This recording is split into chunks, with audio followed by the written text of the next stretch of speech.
where is everybody? We haven't had a meeting, we've never had a meeting like this. Yeah, this is really small compared to normal. It's Here, 40 is. If they have any, it's already left. So, we've got three major things on our agenda tonight. We have Nikki Clementi is here to talk about an organization called Represent Us. And then we're going to watch some video of a forum that was held at Harvard with the Tea Party and MoveOn.org. Two of the founders, a founder from each of those organizations, about how they're working together on some things now. And then we're going to show some videos of the TV show that was filmed here back in November. Sadly, I'm having trouble connecting to the Wi-Fi, and the one clip that is of our Tea Party meeting is on the website, and I couldn't download it. The others I was able to download were on YouTube. Give us a link to the website so we can get it. Yes, I can do that. I will put that up on our website and on the Facebook. It's very short. It's 18 seconds is all they showed in the clip. First I'm going to have Nikki Clementi come up. I'm not sure what the title is from Represent Us, but I don't really know much about Nikki, so we'll let her tell us a little bit about herself.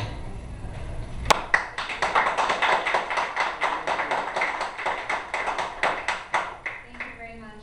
So I don't actually have a title. My name is just Nikki Clementi, and I'm just a volunteer with Represent Us. This is actually my first event representing Represent Us and talking about their organization. So I've got some talking points. I'll refer to them throughout, but if you have questions as I'm talking, feel free to interrupt and ask me, and I will do my best to answer them. So just to give you a sense of how I got to them, I actually started following last October during the government shutdown. I was paying attention to the National Priorities Project, which is out in Worcester Mass, and they were producing a lot of interesting graphs and charts about the budgeting process and really I was really trying to understand how that process worked and what they were writing about the government shutdown. And from there, I noticed that they were reposting articles and other things from Represent Us, and started to follow that their sort of storyline on Facebook and visited their website. Noticed that they had a petition on there, signed the petition. There was a button that said, "Would you like to volunteer?" And I clicked yes. And so here I am. It took them a while to get to me and talk with me and figure out how they would utilize me. It turned out that the young lady that called to recruit me had gone, when I signed up to volunteer, I indicated that I wrote a blog. And I actually write a blog called Wake Up Republic.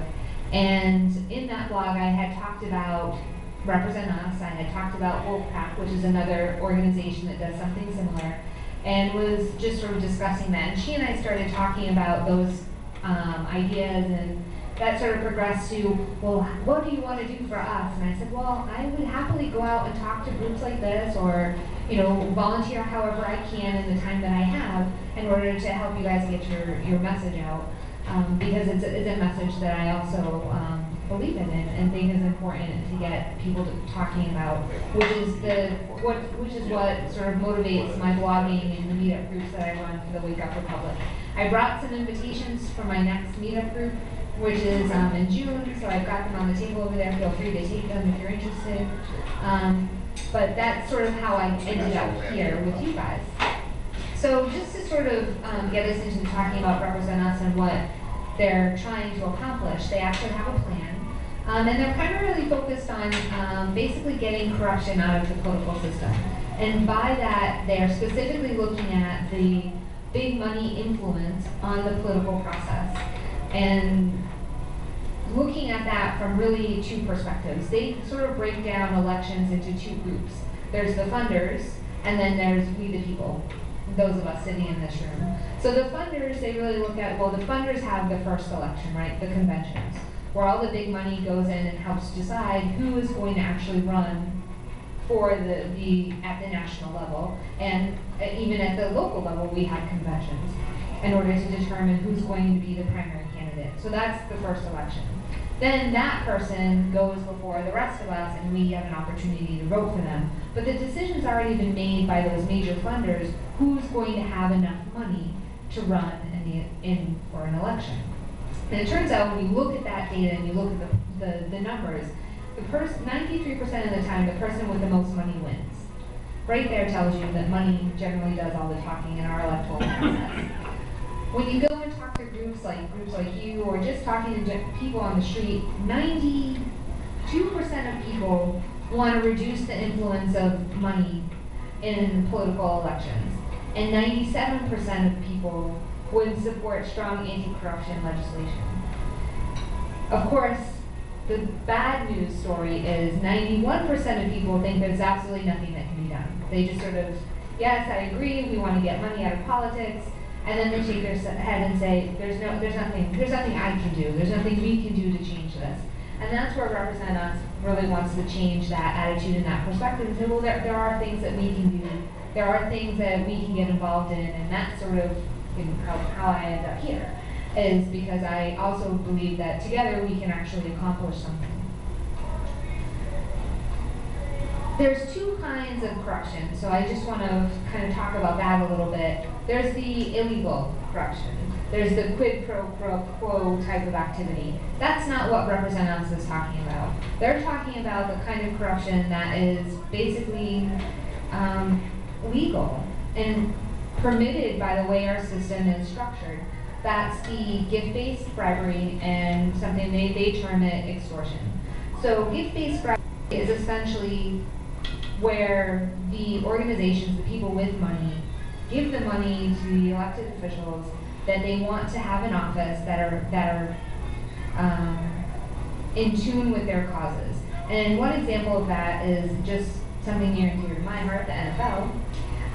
Pays no taxes because their lobbyists had one single phrase put into the tax code. And that phrase basically says, including football leagues. And that's all it took to get them to be exempt from paying taxes.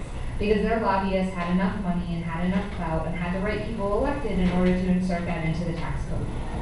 And that's what we're talking about here when we say gift-based bribery. The other issue is this sort of extortion, where the elected officials will threaten legislation and then raise money to overturn that legislation. So they go back to the people that essentially that have been lobbying them and say, oh, this piece of legislation is going to come in and change your world. And so then those lobbyists then say, well, I know you're running for re-election next year, and then there's this sort of relationship that develops, and then that kind of changes things. So those are the two things that Represent Us is really focused on when they're talking about changing the legislation, changing the way business is done in our electoral process.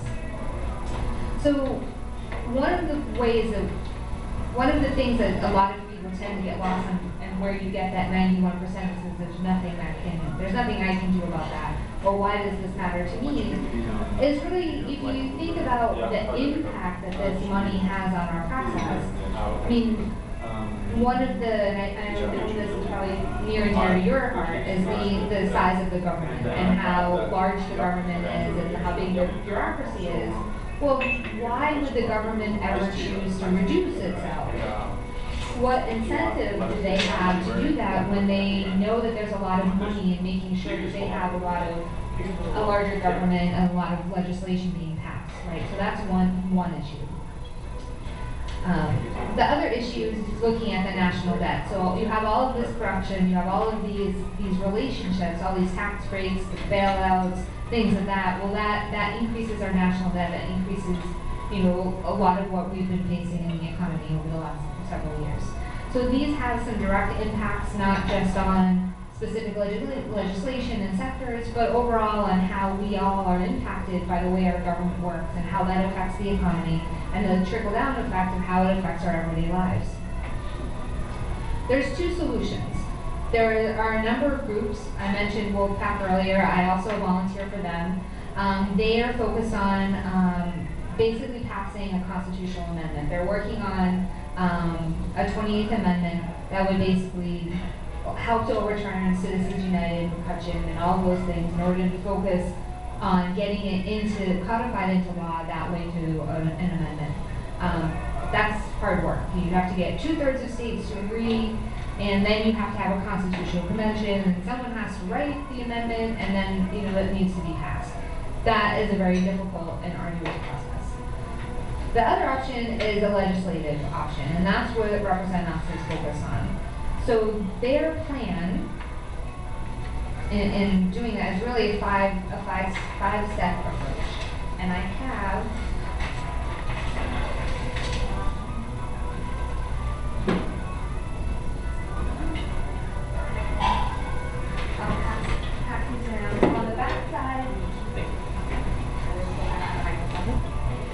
So on the back side of that little handout there, that little card, gives you sort of a quick look at the five-step process.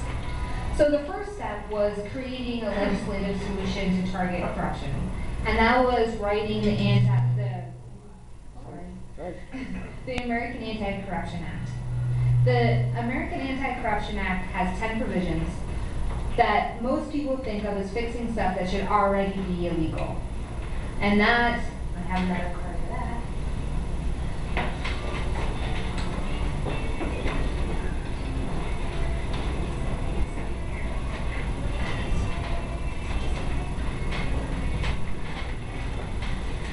So that kind of gives you the quick and dirty of what the American Anti-Corruption Act looks like. It was actually written by some of the top constitutional lawyers in the country. There was consultation with advocates, academics, and activists on both sides of the aisle to kind of come to a certain language. On the Represent Us website, you can actually read the entire act. One of the things that I really enjoyed about what they did, which also drew me to volunteering for them, is they had constitutional attorneys look at the legislative act, and there's a tutorial on there on what's actually constitutional, which I found to be very, very interesting and a very good read, and I highly recommend checking it out. If you're into constitutional law, you're just interested in how these sorts of things get written, I highly recommend going and check it out. It does three major things. It stops political bribery, it removes the secrecy in political spending, and it gives everyday voters power over elections. There's it's an innovative form of election funding, and basically it would encourage more people, or give more people the opportunity to actually donate or fund elections and politicians if they so chose, and it eliminates the amount of money that large, big money spenders could actually put towards the electoral process. So step two, which is where we are right now, is creating real political power where it belongs, with the people, with the voters. We need at least 1 million people to get behind the act. So we're asking people to add their names to a petition, which I have here, and I will pass it around if you would like to sign the petition. Basically, the petition, we're I think at, I want to say close to 600 or 700,000 signatures maybe. I'm not 100% sure I'm certain on that number. I may have added a zero. But we're pretty close. We're at a good point in terms of focusing on that. And I know they're starting to move into other projects as well, but they really need to get to that 1 million voters, 1 million signatures in order to develop that sort of momentum behind the act, to then get to step number 3, which is to think nationally while working to end corruption locally. So by that they mean passing laws, resolutions, ballots in cities and towns across the country that meet the standards set by the American Anti-Corruption Act. So if at the local level, local cities and towns are willing to do that, then that will also add to the national momentum to get an act like this passed. Step 4 is forcing politicians to act. The only thing that will truly motivate them, I think we have all learned, is the fear of losing office. And in order to put political pressure on them at every level of government, we need to, one, have them come out one way or the other on the American Anti-Corruption Act. Have them actually come out and say, yes, I support it, or no, I don't, and then hold them accountable for that. And then, this sounds all so very easy, but step number 5 is win nationally. At that point, we need to leverage all of these other movements between the petitions and the people the already elected officials we've got to sign on to the act, get them all to work to passing all these laws in all 50 states, and then eventually at the federal level, by getting across the aisle support, and really show that the American people, the public, really want something like this to happen.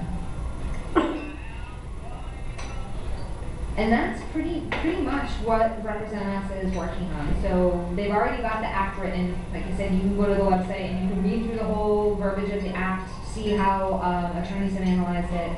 Right now, the big focus is getting people to sign the petition.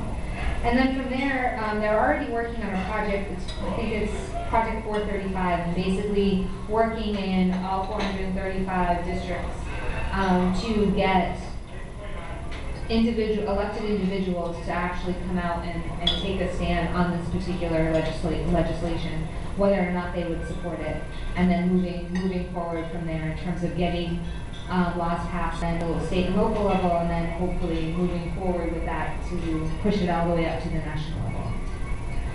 So with that, I'll answer your questions, and I will let the petition circulate if anyone is interested in signing it. And there's also an opportunity to volunteer, because then you can get through it like I am.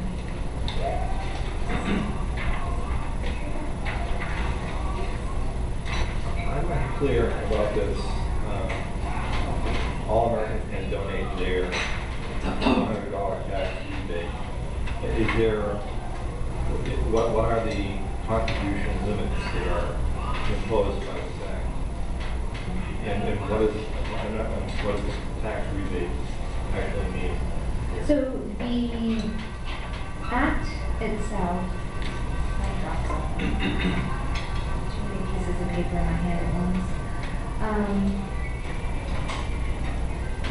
I think I have the answer to that question. So basically what the act does is it allows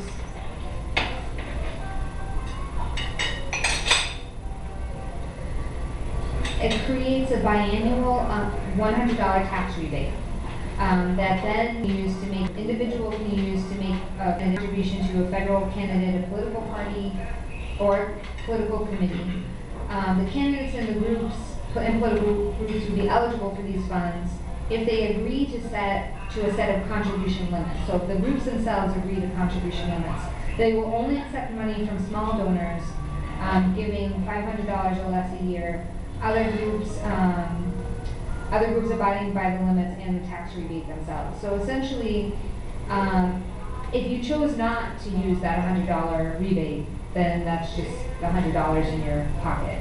You could choose to use it towards a candidate or a committee. The idea being that when you set the other limits on, I want to say that they aren't in here. So it limits lobbyist donations. So the limits the amount that lobbyists and their clients can contribute to federal politics by 80%. So it drops them down to $500 a year. So if you think no individual can donate more than $500 to a candidate for a year. No lobbyists can donate more than $500 in a year. So what they're trying to do is tip the balance. So you have the lobbyists over here who can only give $500, but then you get five individuals in this room who decide to put their $100 towards either an opposing candidate or another political committee. They can balance each other. We're not limited to the $100. It's only for lobbyists, it's not for John Q.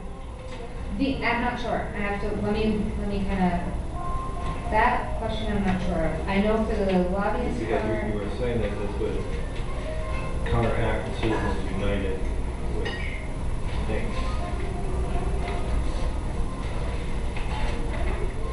it sounds like I guess I'm still not clear as to what they're actually proposing, and also I'm unclear as to where does this $100 come from. I mean, if I do my taxes in such a way that I break even and I don't have any money that the government has to give back to me, I still get $100. I think in theory, yes. I So think that's it's just what a typical tax rebate in which you get that money back, but I'm not 100% certain. It sounds like it's a form of public financing.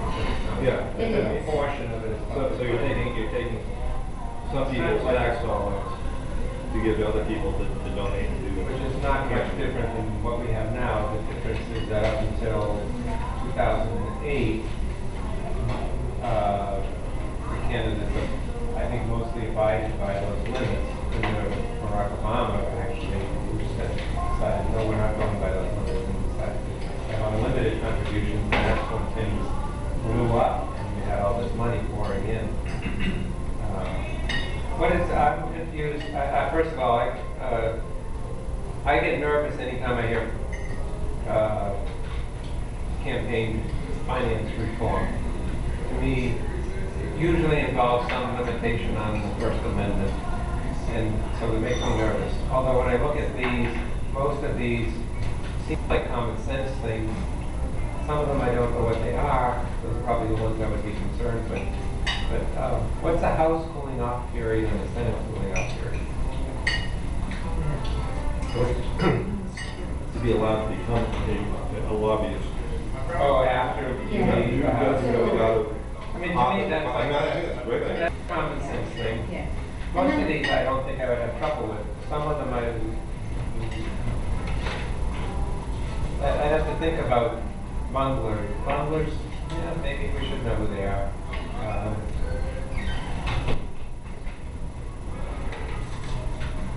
This sounds like something we very, that sounds so good. I really like the name. I like it when our side finally comes up with a nice name that you'd be embarrassed to vote against, no matter what. But And you sort of have to ask, when someone says, well, I'm against the Anti-Corruption Act, you have to kind of ask them, does that mean you're for corruption? yeah, I know. You know, Yeah. puts them in But that. it's hard for me to believe you're gonna get very many real politicians. They might smile and say they want it, but they're not. I don't think they're gonna work too hard to pass this. Well, what makes it interesting Because is. they're taking money out of their pockets. Yeah, Oh, no, for sure. I mean, and that's one of the things, you sort of have that counterbalance of putting them in that position, are you for or against this act? And when they say, well, I'm not for this act, asking them the follow-on question, well, why? Because then you follow that up with, well, we have X number of signatures from people in your district who are for this act, so why are you not, why is this something that you're against?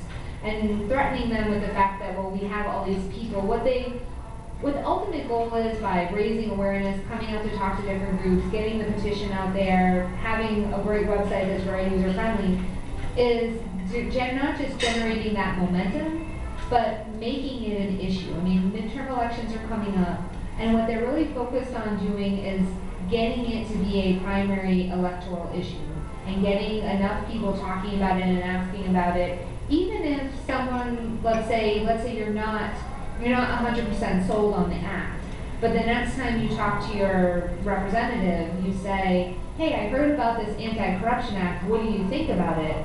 Well, now they have no choice but to formulate an opinion and think about what this means, and maybe even look into what it stands for, and have some sort of discussion about it.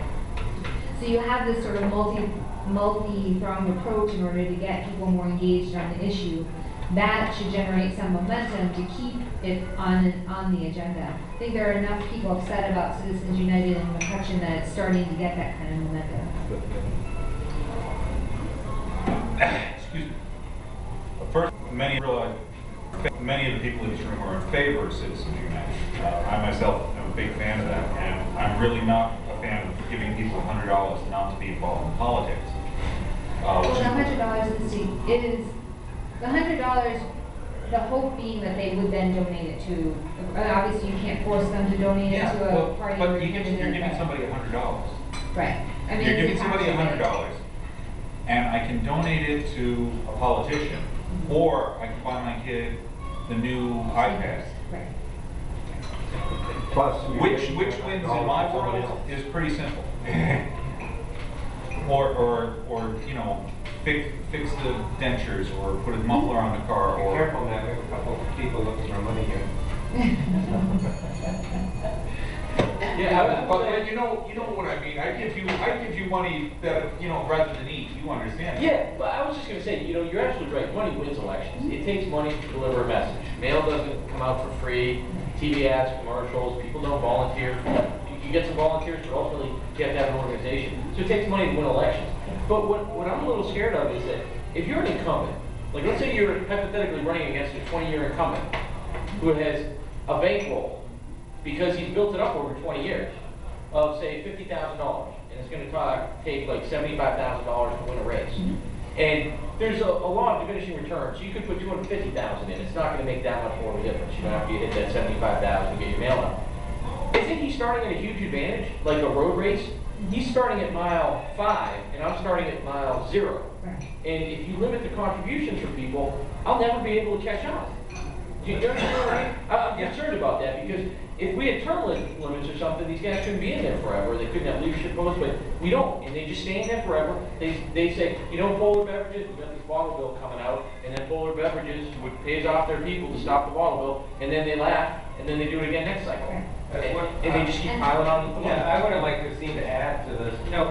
Sometimes with legislation, you have to take the good with the bad. So there's things in here I don't like. There's things that are common sense I do like. But one thing that I always thought was that politicians should forfeit their campaign money after a set time. Once that election is done, they pay their bills, the money goes away. It goes through the treasury or charity. Huge. That's what You can't build it up over year after year, and then they raise money when they have no opponent, and then it rolls over. Then you've got people who use it as a second source of income. My former state rep, when I look at his campaign spending, I see $500 a month to Ford leasing, because he drives a huge SUV. He lost the election. Now he drives a little I don't tiny think truck. that's actually legal. Well, you should see what they spend it on. The restaurant, they're out to eat every night. They're buying groceries at the grocery store. It's incredible what they spend that campaign money on. It should be forfeited after, 90 days after the election. All the money goes away. Now, and let's, if I'm sorry, that was only a small part of it. I was trying to say was that $100. Where does that come from? That's going to come from somebody else who's working and doing whatever it is to make that $100. And inherently, we believe, I would assume that I'm speaking for everybody, but stop me when I cross the line, that we're taking it from somebody to give it to somebody else. It actually ends up, so when they did, I mean, So the- I think that everybody should have their money and choose what to do with it. Now, if you want to buy all, stuffed animals with it, fine. I don't think I should take your money and tell you you have to donate to politicians. On the other hand, I don't think that, I'm very, the government that governs least governs best is really a just to give dictator. you something to compare with. So, the Cato Institute did a study on the current system that pays over $100 billion in subsidies out of our taxpayer money. How much? 100 billion in subsidies. 100 billion? 100 billion. So that breaks down to $870 per family. That's what is already happening based on the Cato Institute study. This particular act would cost $2 per person.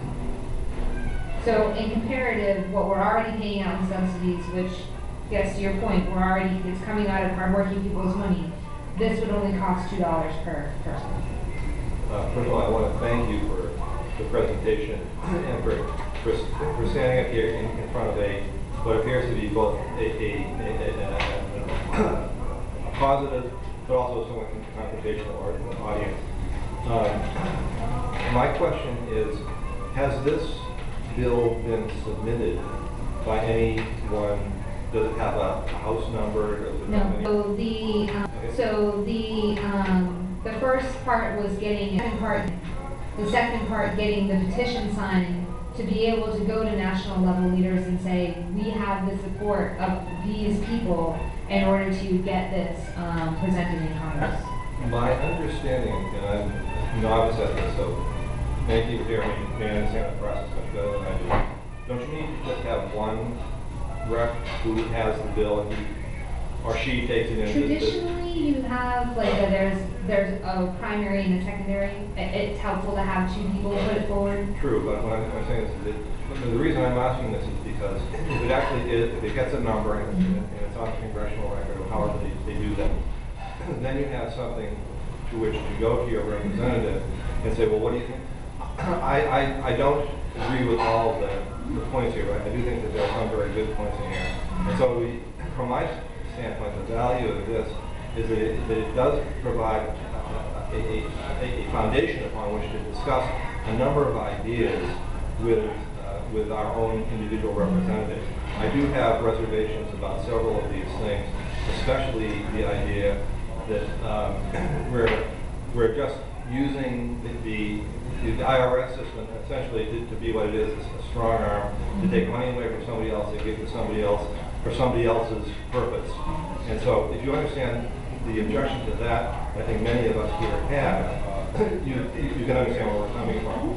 But nonetheless, I think the idea of having a bill that has provisions in it that we can at least sit down with our representative and get them at least realizing that there are people, there are a lot of people out there who have ideas that are congruent at least with certain parts of this thing. Then I think that there is a value to it. And so, though I'm disinclined to sign the petition because I don't think I could support the entire thing, I would certainly like it if you could find someone who actually submitted it. And then even if it's only one person, if it gets in there, if it gets a number, however, again, I don't know how the system works, but then you have something where people can do in your 435, idea, to have individual people go in and constantly be talking about that. So I think it's a valuable thing. And they just really started to kick off the project for, I think fairly recently. And I'm not as well versed on that, although I did take a look at it. And it looks like that they're trying to do just that, get more individual citizens within those districts to actually go and talk to their representatives about, this issue specifically, to talk about the act itself and express concern about how, the influence that money has in politics. So I think that is happening. Again, I know on the website they have a little bit more detail on that. It just wasn't something that I took a cursory look at before I came here tonight, but I didn't really study it, so. But I know it's happening, I'm just not sure how far along they are on that part of it. Well, it's a statement, not really a question, but you're never going to make everybody happy. No. And also, I think there's really kind of enough in here to be a good step in the right direction. Even if you have the reservations, you're never going to make, in any bill, you're not going to get everybody.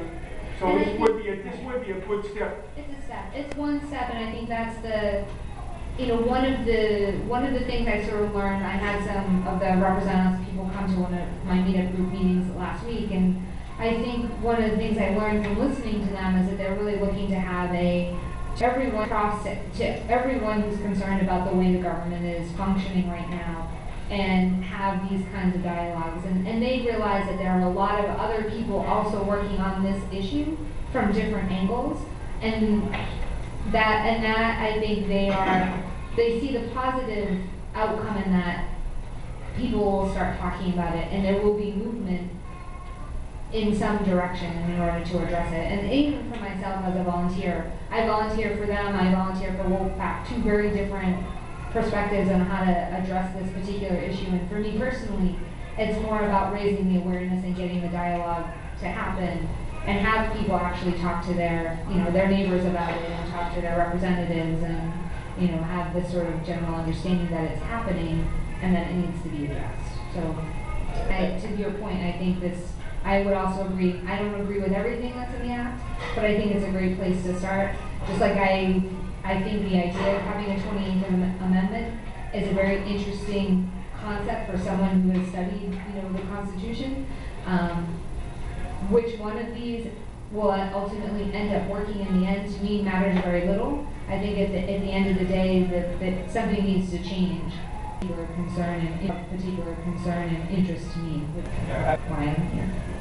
I don't really see anything oftentimes with campaign finance, reform, there's things that seem to have some constitutional question. I don't have the detail here, but I don't really see anything that has a constitutional question here. And I also wanted to, I always get worried when I hear about a new group I haven't heard of. Who are they? Who's backing them? So there's not a lot about Represent Us, but I did look them up. It seems like it is a pretty broad coalition.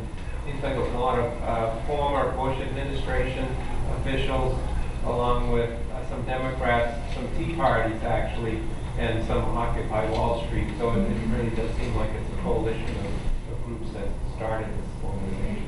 And it's, as far as I can tell online. yeah, and from my experience and the few people that I've had interaction with, I would say that they're all very open-minded. Some of the folks I probably fall more to the right of center, and a lot of the folks I met out in Worcester Mass obviously are probably slightly more left than I am, but they are dedicated to the cause of making our government more effective and more representative of the people versus the folks who are holding the purse strings, which is I think what makes them an interesting group of people to get to know and talk with. I don't agree with everything, every tactic that they use, but I find that they are generally welcoming to all sorts of viewpoints. Any other questions? Thank you.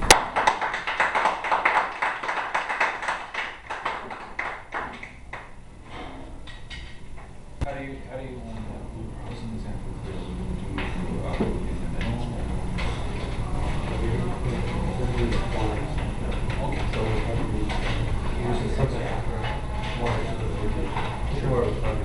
Okay, that was actually a great way to start.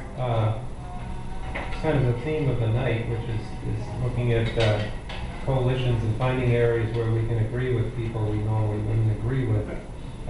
So last month there was a Harvard forum with one of the founders of MoveOn.org and one of the founders of the Tea Party Patriots.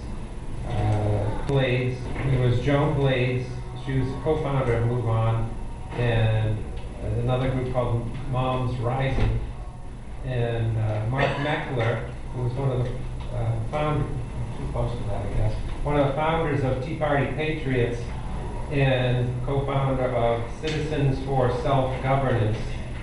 And the Harvard Forum's theme was Challenges to Democracy. It really was about, it was talking about how these two individuals got together and started talking and found out they actually like each other. They don't like their politics, but they found that they had a lot in common. They saw a lot of the same issues that they were on the same side on, but because of the way the rhetoric works in the public discourse, there's no way to get them together unless they personally meet. And so they formed a group called Living Room Conversations. They're still trying to kind of get it off the ground. The idea is you get two people on opposite sides of an issue. Each of them brings two friends, and they come together and they just talk. The idea is to personalize these issues, because online and in the press, it's pretty vicious. And we do it, everybody does it. It's just kind of how it's done. And so we're trying to talk about how.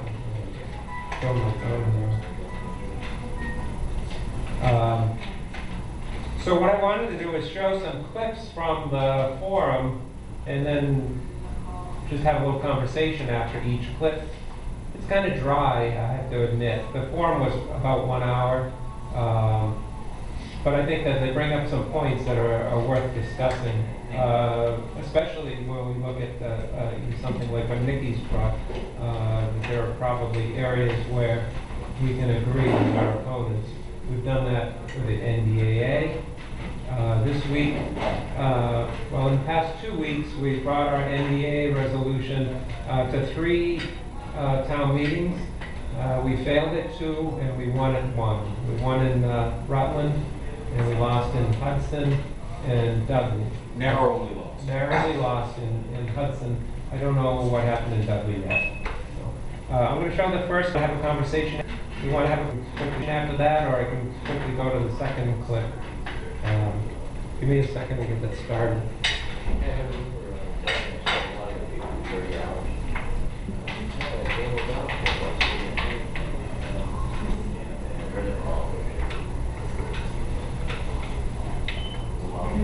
Left and right, we just did the.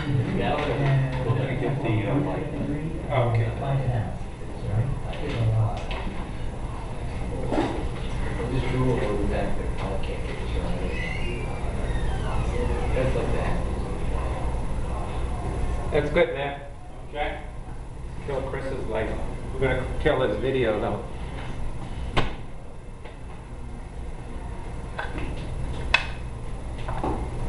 Is that bright enough? Yeah, that's good.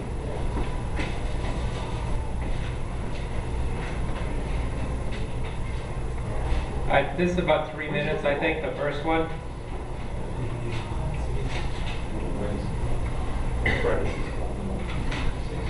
Say, are there, what kind of issues have you guys found finding agreement on? The big issues that divide us up, I think it's really Turn it out. You know, I think, first of all, your initial premise, I think is correct. There are issues where we just have to agree to disagree, and we'll go back to our corners and hang something gloves and find it out. That's what our political system is set up for.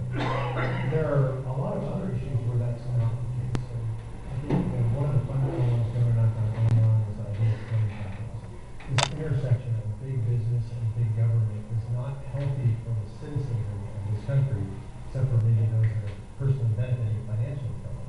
And you can sit down in a room with people as partisan as you want, and when you talk about firm capitalism, there's very little daylight between their positions. And so DC is not going to address that, because that's a very profitable situation. When we think it's broken, they think it works perfectly.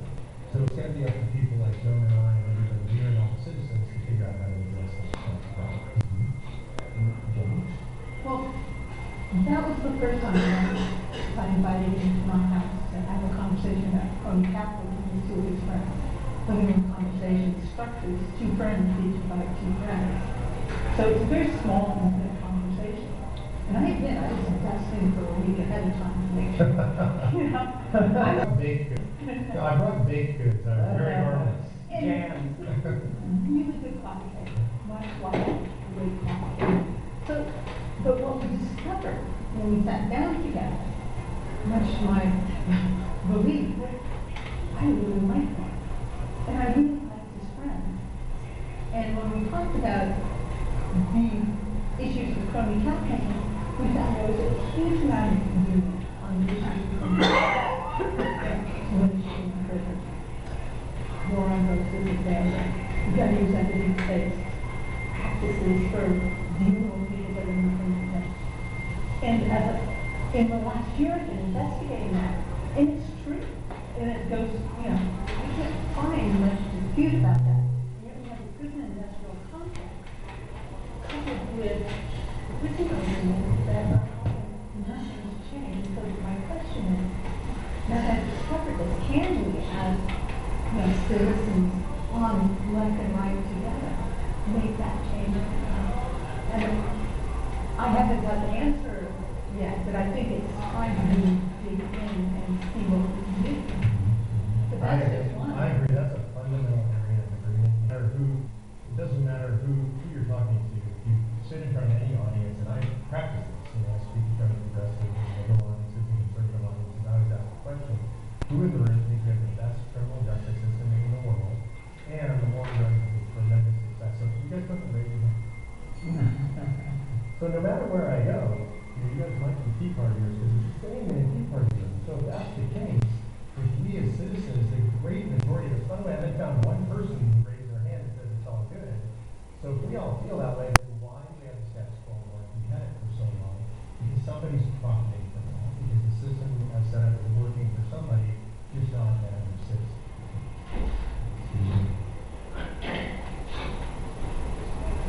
Good afternoon, my name is Patrick Humphreys. I'm with the Greater Boston Tea Party.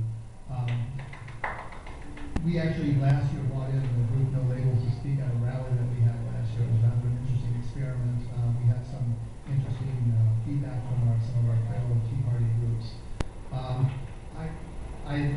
interesting concept, trying to find common ground.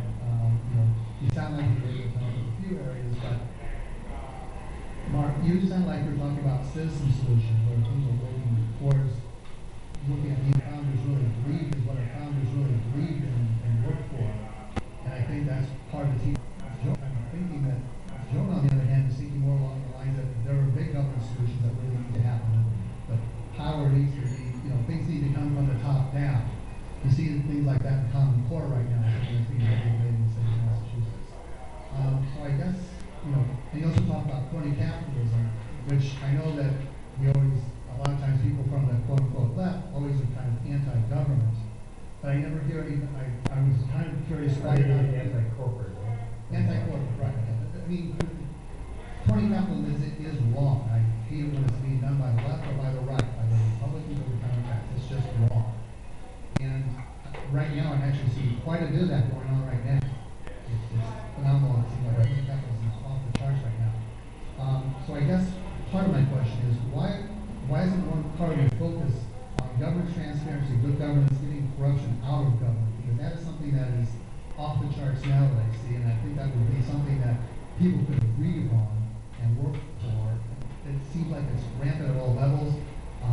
And as far as conversations going, as a Tea Party person, I feel I'm being closed out of a lot of conversations. We call racist, sexist, bigots, homophobes, you can almost recite what we're supposed to be.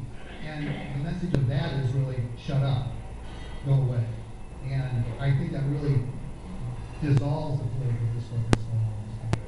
So first of all, thank you for making me not be the only Tea Party member in Harvard. This might be a first for me. I appreciate it. Thanks for being involved in the movement. I want to address the last thing you said first, because I think this is really important. You and I have talked about this. I couldn't in an appropriate public forum say the things that I am called constantly on the internet, television, and radio. I mean, just abusive, horrible stuff. People have volunteered to euthanize my children because of my political beliefs. And so, having now been a target of that, threatened with death, etc., it gives you a whole new sensitivity for political dialogue and what this hateful rhetoric turns into. It hasn't made me uncomfortable to talk. It makes me want to talk more. But it's also made me want to reach across the aisle more and let people know, look, I'm not going to let you objectify me, because I'm a human being.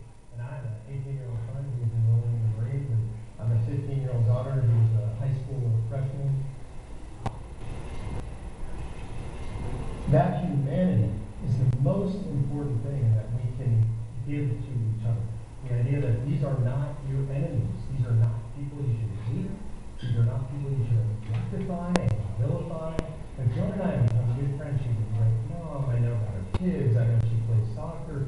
How do you hate somebody like that? You can't, and you shouldn't. If I just say, she's the founder of MoveOn.org, and I disagree with them politically, it's really easy to say, oh, she's a bad person. Joan's not a bad person. We disagree on politics, and we have to learn as a society to separate our disagreement on politics from our belief about other people as human beings. So that's just the first issue. On the transparency issue, look, I think, yeah, it's a given. We're all fans of transparency, right? And I think everybody, all of us citizens, when I say all, I'm talking about citizens, not people in power, in governing power, right? So citizens, and by the way, that's a left-right issue. The left doesn't really empower us like that. Thanks to ignoring it to the right. And I can give you numerous examples. The biggest problem with transparency is we can get transparency, and then we've got no leverage to do anything. We've got no real power. We see corruption, we see bad things, and then the same people get elected over and over, the same things go on. The problem is the price. So I think the problem is, where's the lever of power that lets us do something about the corruption we see in things that are transparent? And I just want to add to that. This panel, the reason I'm here, is much less about the issues and much more about the relationship. And it pains me that you've experienced that kind of, response, and that you have too. It's to say that we really need to have those relationships before we can start hearing each other the way we want to. And there are lots of things we disagree about. And winning conversation is only one in a huge, broad toolbox of opportunities to then go on and start to have, solutions put into the mix. But it's going to start with really appreciating that you're a kind and caring human being that is intelligent, and I can have a good conversation with you. We'll stop it there for a couple of minutes, just to I'll make it have a polite. little conversation. We've never done this before, where the just end was to just have a conversation. That's getting the lights. I don't know, I just want to know, what do people think of this? Because the rhetoric is, these are evil people that we need to destroy, but these are our fellow citizens, and is there common ground to be had? And is it worth spending any time on the common ground and still doing battles to destroy them where we can, but we as an organization have worked on the NDAA and worked with people that we wouldn't agree with on pretty much anything else. We haven't found a backlash in the opposition among the people that we work with. Yeah, I can actually say I'm on my school committee, and we meet with the union on the teachers and the negotiation and the agreements. And 5 years ago when I wasn't on the school committee, I'd be like, those teachers are paid too much. They shouldn't get any more raises. Public sector's really great. They get retirement, pensions, all that stuff. And now I sort of think to myself, wait a minute, let's look at the numbers here. The teachers in my town get paid $20,000 less than Worcester.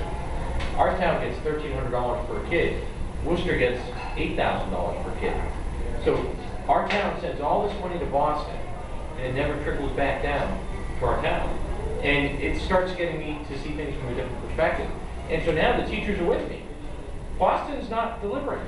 We send our taxes to Boston, they never come back home. We should never support a sales tax increase, or a gas tax increase, or any tax increase to give money to Boston, because it's never coming back. So I think there are areas where you can find agreement. That's what I see. I found on the education issue, I found probably 15 years ago or more in my town, the schools were on the verge of being taken over by the state because they were so bad.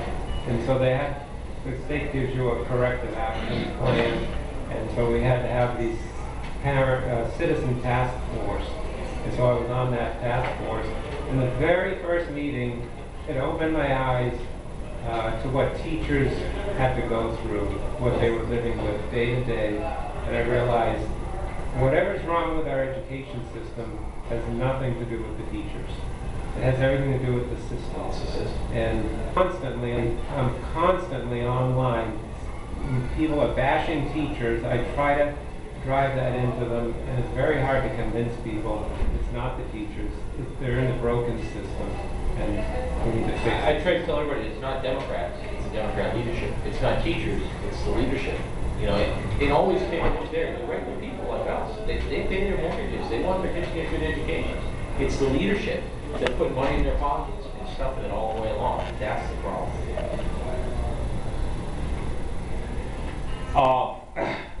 Well, I got two things basically to say, and luckily I don't need the microphone. First off, I met with Chris Horton, who's about as diametrically opposed to us and our movement as is humanly possible. We sat down. Hey, Patrick. We sat down, we had a cup of coffee over at a Dunkin' Donuts. We were able to talk about several issues, several things that I feel that we found eye-opening agreement on. He's going to help us with the NDAA here in Worcester when we're bringing it to the City Council. I've spoken to other people who are diametrically opposed to us, but they're still in favor of many of the core values that we in the Tea Party espouse. They come at it with a different idea. They come at it with a different language, almost a different dialect, almost like speaking like almost a separate language than we do.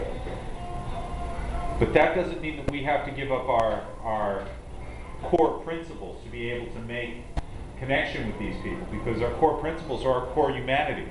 Our core humanity comes from an idea that is a very ancient idea. It's Lincoln's ideas. You know, do I not defeat my enemies when I make them my friend?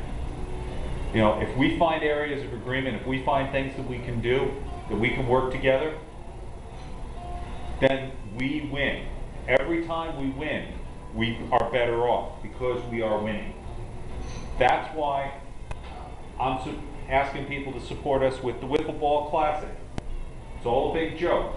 Matt talks about wiffle ball, makes a big spiel about how I want to win a trophy, how I'm making everybody in the Tea Party take steroids so that we're going to win this year.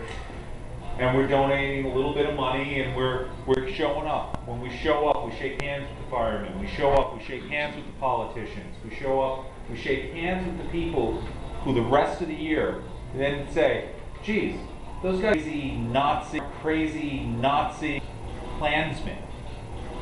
They're regular moms and dads, just like we are. We get humanized. When we get humanized, we get listened to. Oldest trick in a salesman's book. They don't care what you know until they know how much you care.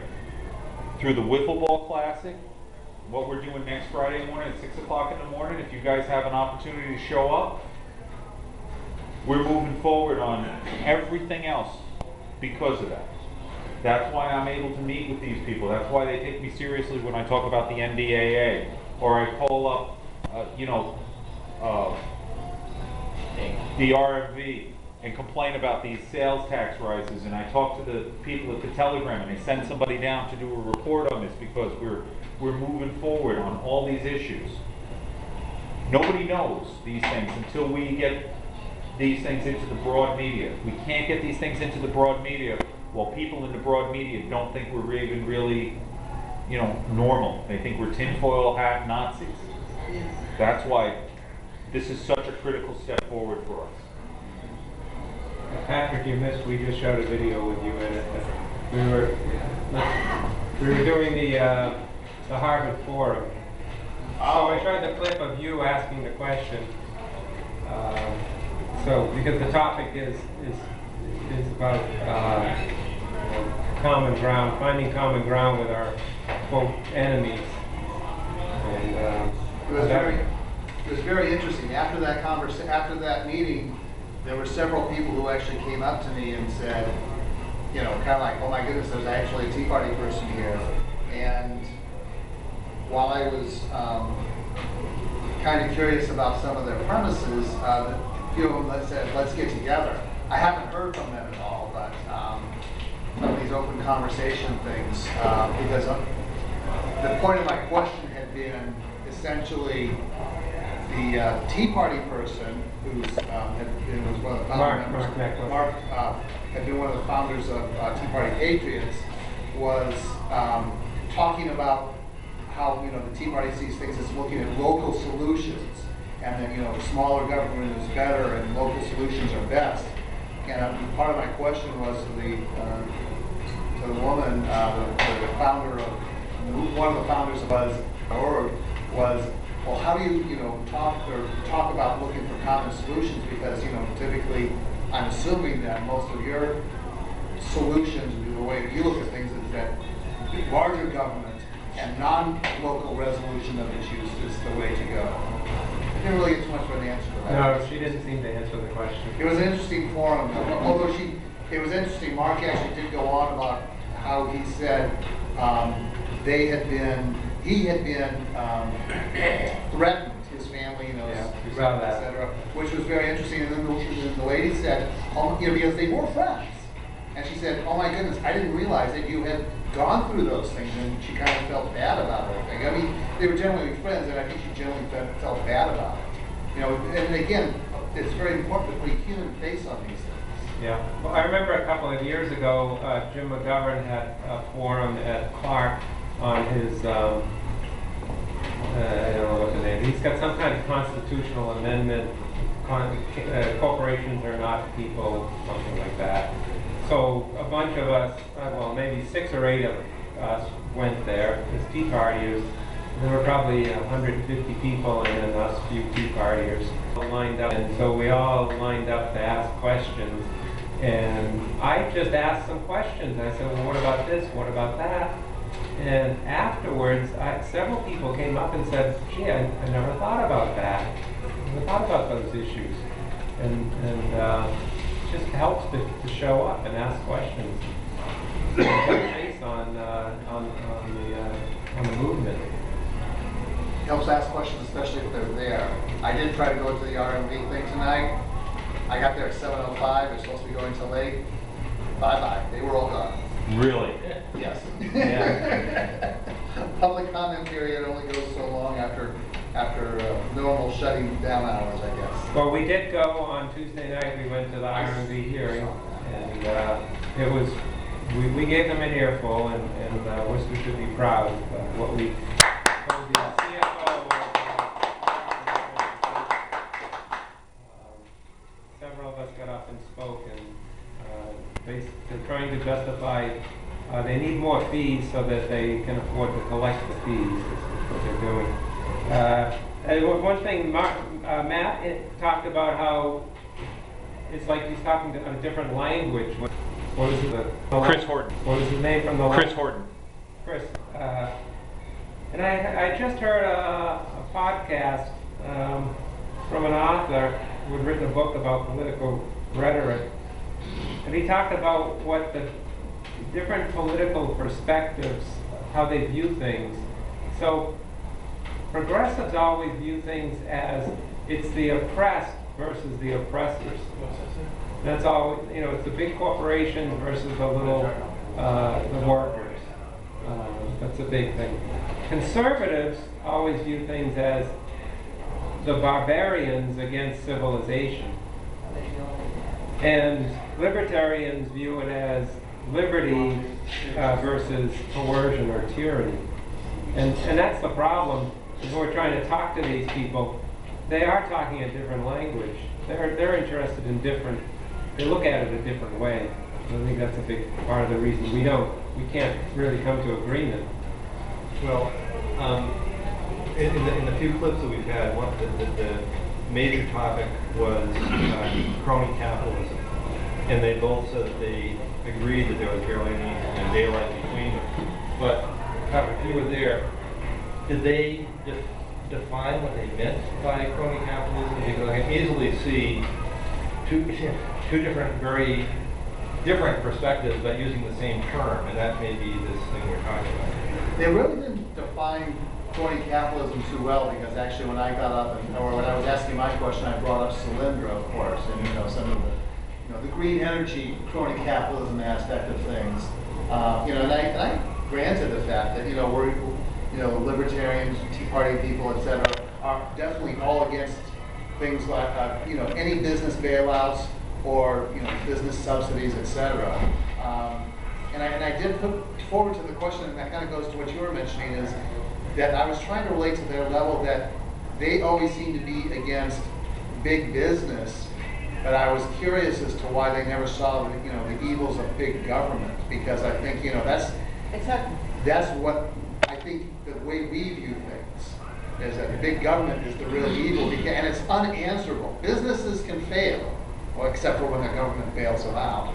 But government fails constantly, but they're never taken to task, and no heads don't roll typically. Something that something that you point out to them, and hopefully you kind of relate to them on that level to a certain extent.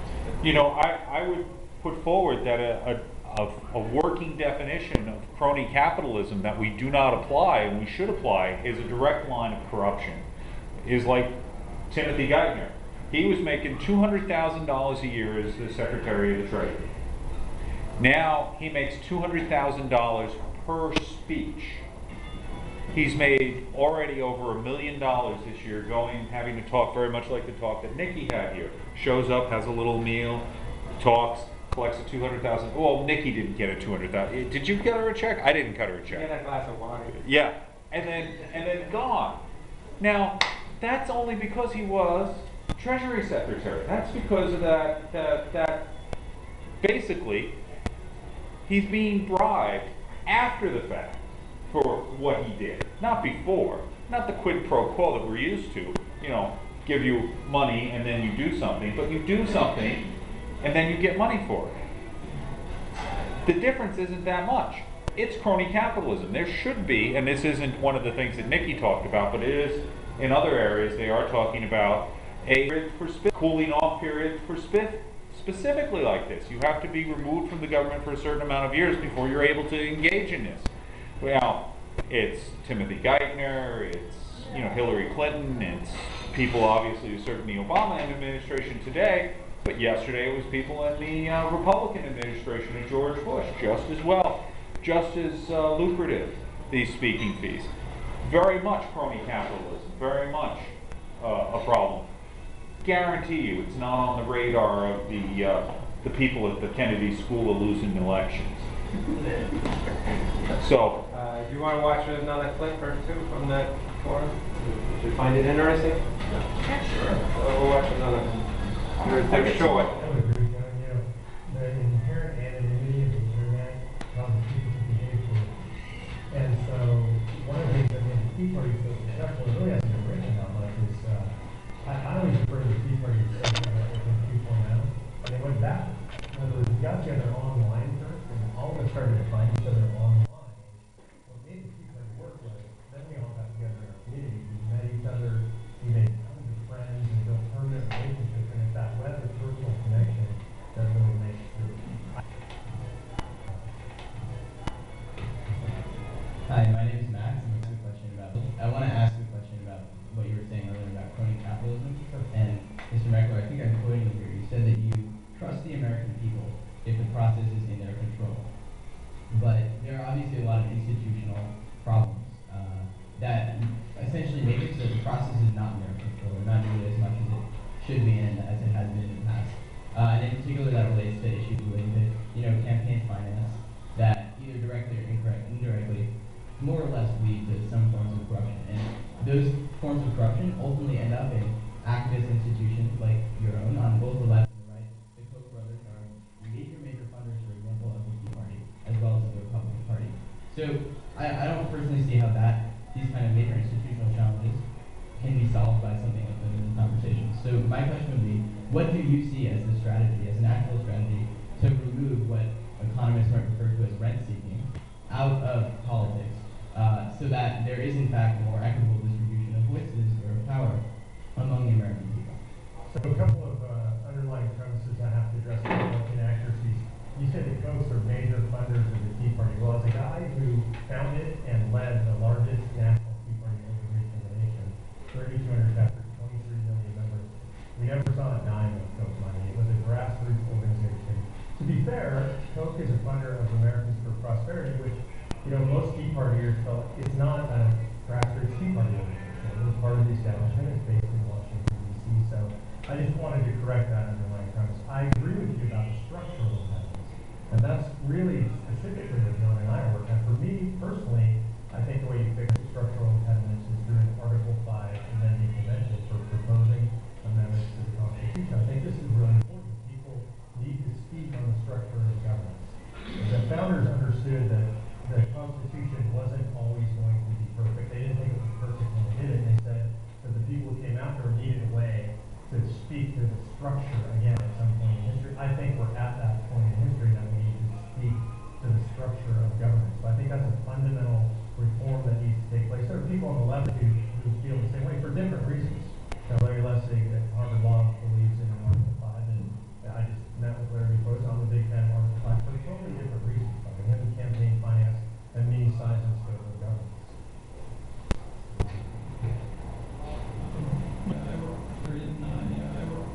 Offline, online conversations. Yeah, the virtuous cycle is a really important concept. One of the things that I'm privileged to do because I know Joan and like Joan and met lots of other people who consider themselves progressives, liberals, Democrats, whatever label you want to apply, is that I get to go back to people on the right, and when they say things like, all Democrats X, I can say, you don't need what you're talking about. That's crazy. There are people like you, there's a diversity of opinion. You can't lump people into a single monolithic group, and vice versa. So I guess people have some organizations, and I can say, look, this is what the right looks like. It's, I took my hat off so you guys can see it going out there, right? The Tea Party's not scary. We're just regular people. And so what I want people to understand is on both sides, that's true. And it's important that all of us individually take the responsibility to spread that. The idea that these are your fellow citizens, these are your neighbors, your coworkers, employers, employees, fellow churchgoers, whatever, they're not your enemies. That is the underlying premise of all of this. We have to start from that place.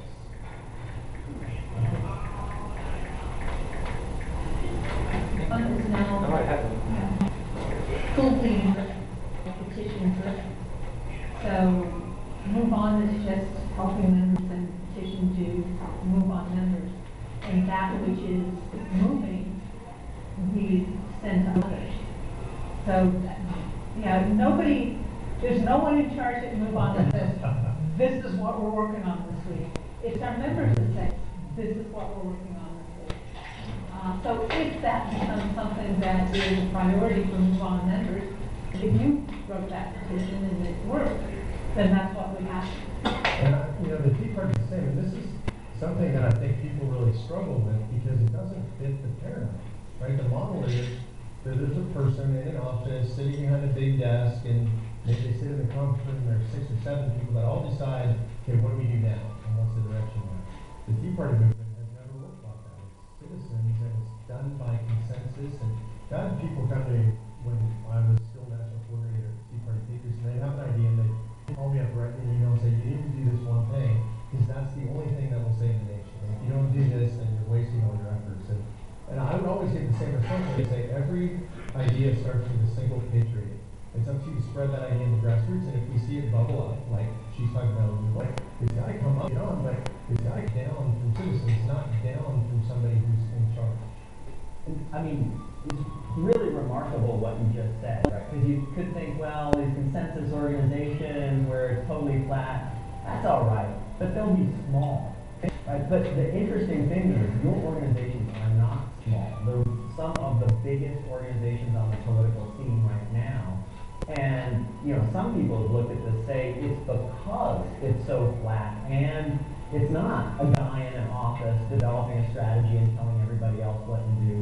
It's that, people like it. They got big because they feel like they have some ownership, and it's not one guy calling the shots and everybody else falling in line.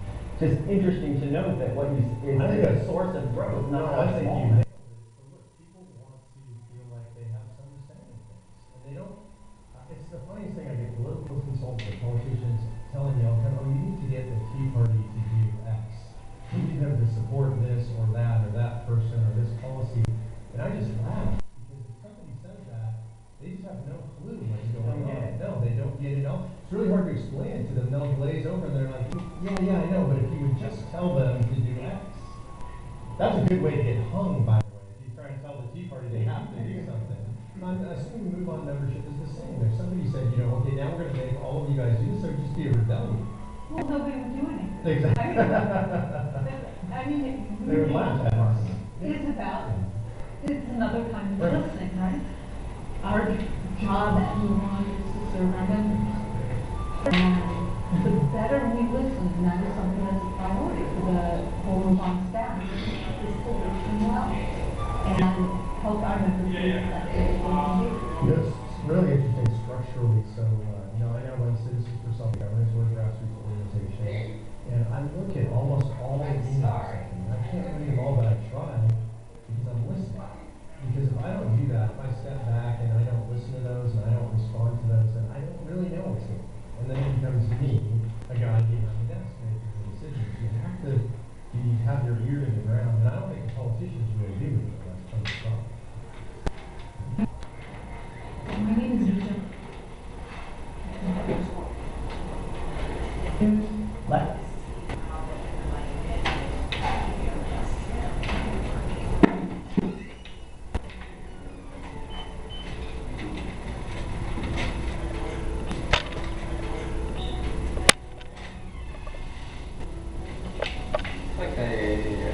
Actually, I already talked about everything that I had to talk about as far as the videos. Anybody have anything else to say? Patrick, you want to say anything about any of the people you met there?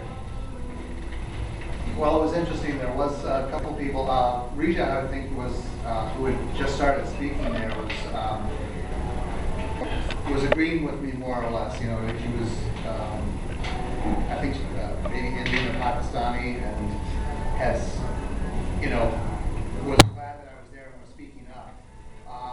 There was a couple of people who came over and like I said, who was talking about one of these, I can't remember the couch project or whatever, the community listening project essentially, and who had reached out. And again, I haven't heard from them, but I did pass along, you know, several of us gave them our cards, and we exchanged cards, but we haven't heard from them because they were looking to reach out and have some of these conversations that they talked about there. So it was rather interesting, but I don't know, I might reach out to them. It's just been, that was, I'm trying to remember what that was in relation to the rally. I think it was getting revved, I think I was either getting revved up or I was still coming down from the rally. So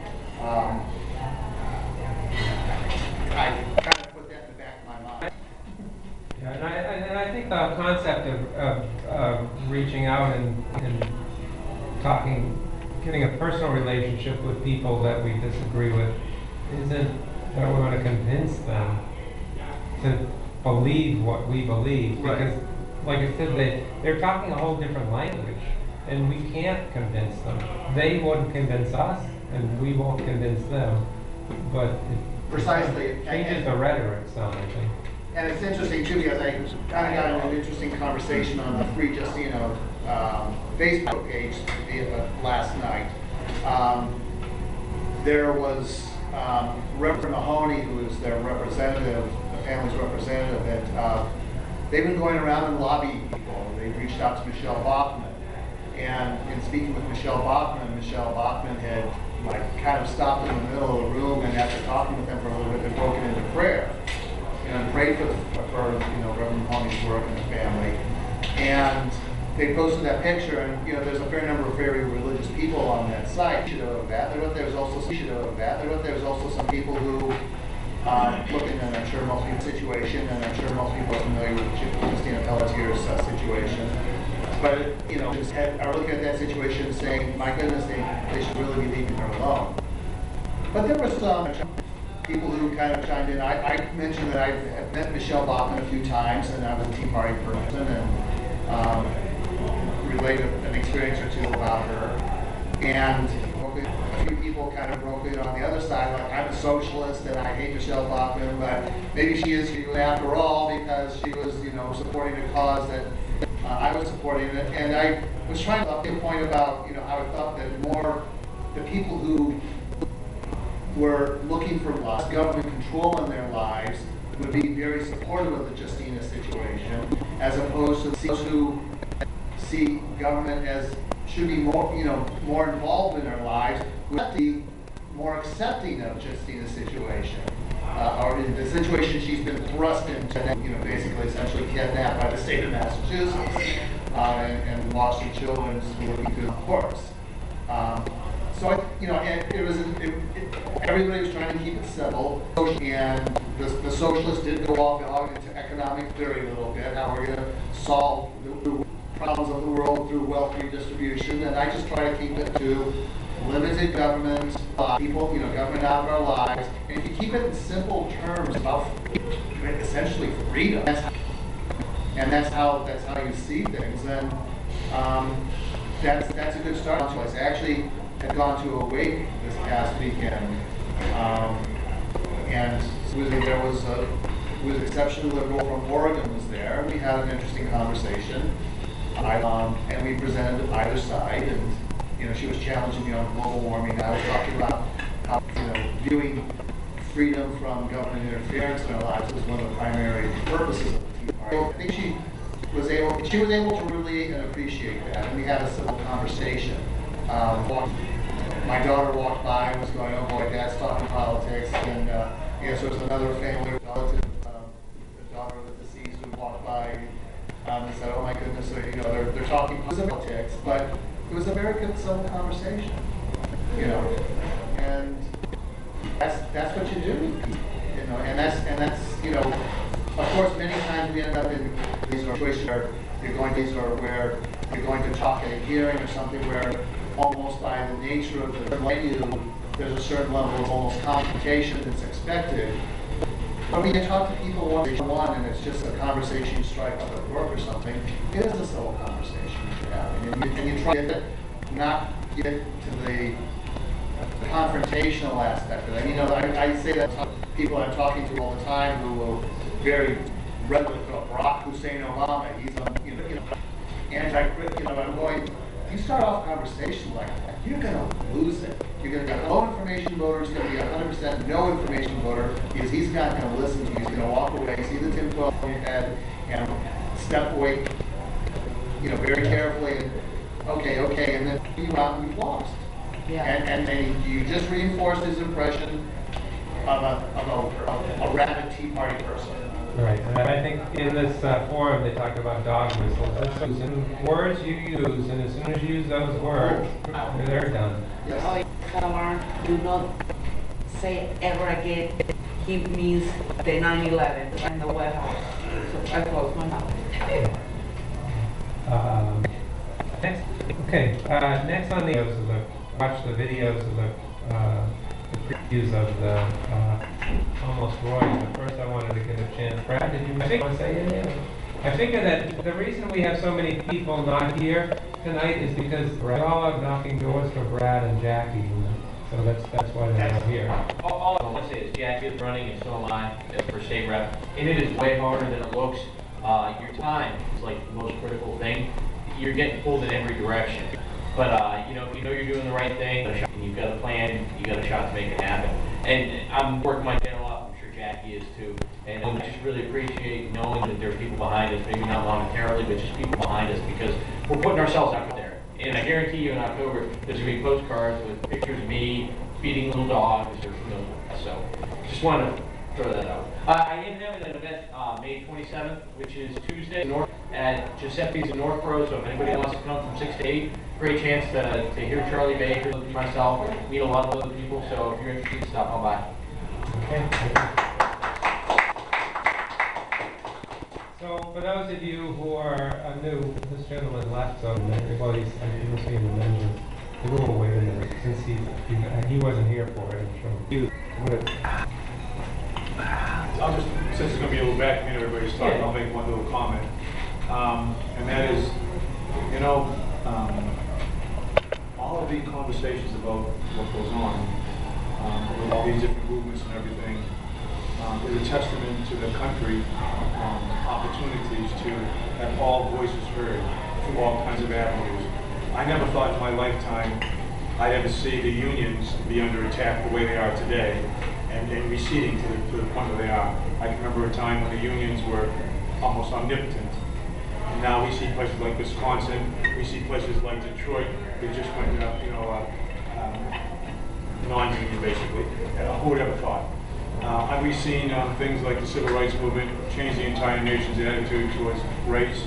We've seen the attitude about women change completely. I'm a Vietnam veteran. When I came home from Vietnam in 1969, I got off the plane, there were people waiting there spitting on me and calling me a baby killer. Today, because the truth is out and people thought about it, and consensus got built because we have the right to speak out, now our soldiers coming home from Afghanistan and Iraq are treated with the respect they deserve. So, almost every issue that we have here, the beauty of the United States is that those that have concern about it can get involved, start to fight about it, and no matter what the odds are, and what can be long odds in slavery? It says, if that can be overcome in our country because of the freedoms we have through all types of avenues, then there isn't any issue as Americans we can't tackle. And the idea of compromise is a very good one because our entire Constitution is based upon the principle of compromise. And what it does is it gives the opportunity for all voices to be heard, so consensus can be built, persuasion can be done, and people can get the will of the people reflected in that. And we've seen it over and over again. I'm 68, so I've lived long enough to have a little reflection backwards, but not like a young kid when you just have a certain issue that's of the day and you don't really know any history,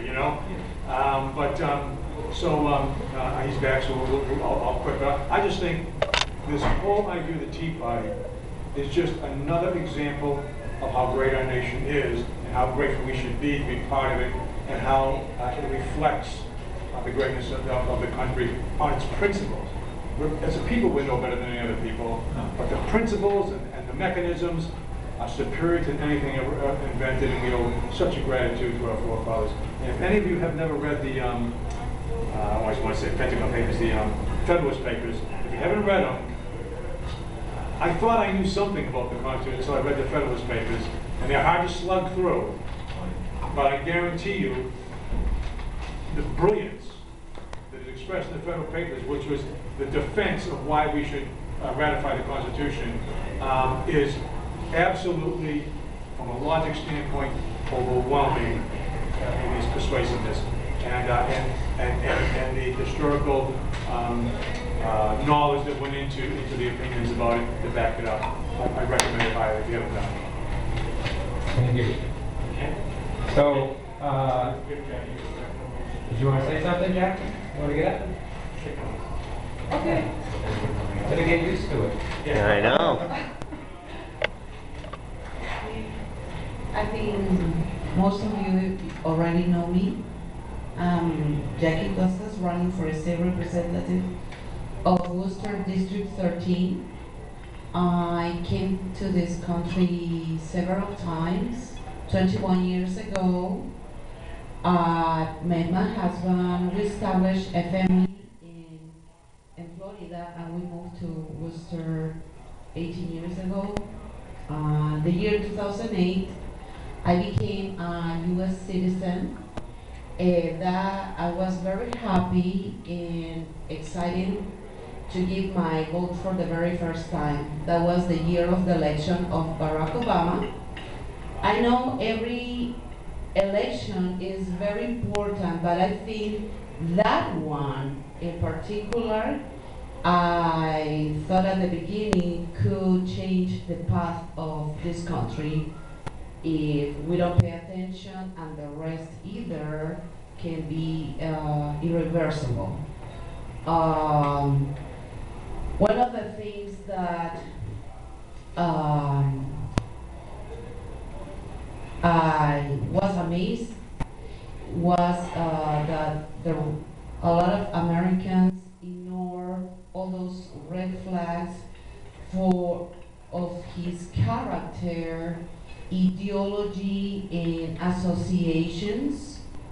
I left 21 years ago Peru. My country was destroyed by the communists, socialism, and terrorism. And when Barack Obama said fundamental transform America, kept my